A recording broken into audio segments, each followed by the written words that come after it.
मार्गशीर्ष कृष्ण उत्पत्ति एकादशी। श्री सूत जी ऋषियों को कहने लगे, विधि सहित इस एकादशी व्रत का महत्व में तथा जन्म की कथा भगवान कृष्ण ने युधिष्ठिर को सुनाई थी।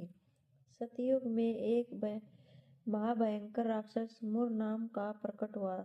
उसने अपनी शक्ति से देवताओं को विजय किया और अमरावतीपुरी से नीचे गिरा दिया। बेचारे मृत्युलोक की गुफाओं में निवास करने लगे और कैलाशपति की शरण में जाकर दैत्य के अत्याचारों का तथा अपने महान दुख का वर्णन किया।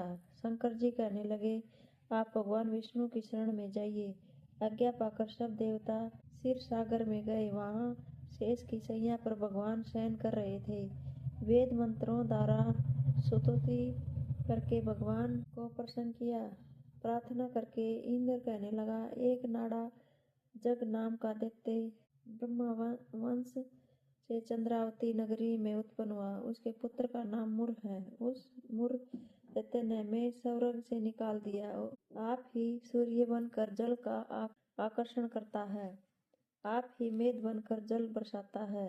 भूलोक के बड़े बड़े कर्मचारी देवता तथा शरणार्थी बन चुके हैं। अतः आप उस बलशाली दैत्य को मारकर हमारा दुख दूर कीजिए। भगवान बोले, देवताओं मैं तुम्हारे शत्रु का शीघ्र संहार करूंगा। आप निश्चित होकर चंद्रावती नगरी पर चढ़ाई करो। मैं तुम्हारी सहायता करने को पीछे से आऊंगा। आज्ञा मानकर देवता लोग वहां आए जहां युद्ध भूमि में मुर दैत्य गरज रहा था। युद्ध आरंभ हुआ, परंतु मुर के सामने देवता घड़ी भर न ठहर सके।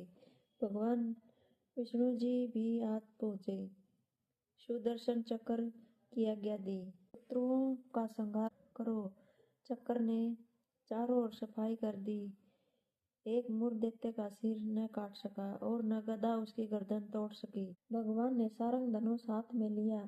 बाणों द्वारा युद्ध प्रारंभ हुआ, परंतु शत्रु को मार न सके। अंत में कुश्ती करने लगे।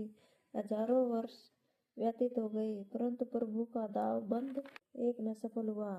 मुर दैत्य पर्वत के समान कठोर था। प्रभु का शरीर कमल के समान कोमल था।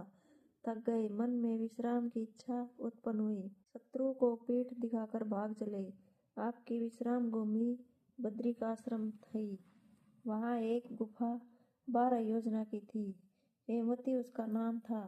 उसमें घुसकर सो गए। मुर दैत्य भी पीछे पीछे चला आया। सोते हुए शत्रु को मारने के लिए तैयार हो गया। उस समय एक सुंदर कन्या प्रभु के शरीर से उत्पन्न हुई, जिसके हाथ में दिव्य अस्त्र थे। उनके मुर के अस्त्र शस्त्रों को टुकड़े टुकड़े कर दिए, रथ भी तोड़ दिया।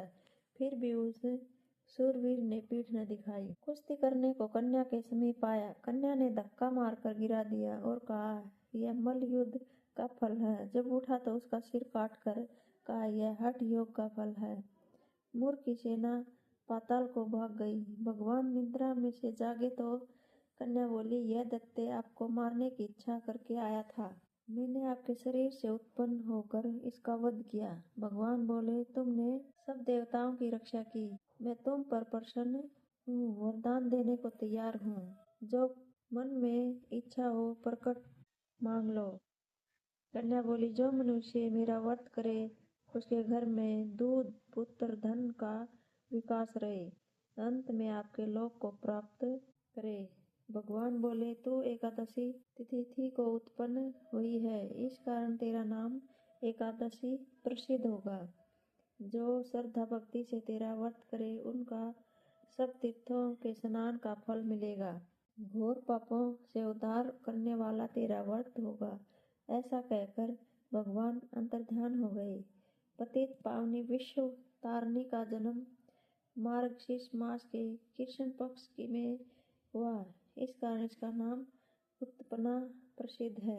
विष्णु भगवान की जय। इस दिन फलाहार लेते हैं। इस दिन विष्णु भगवान का पूजन व सेवा करनी चाहिए। इस दिन गुड़ और बादाम का सागार होता है।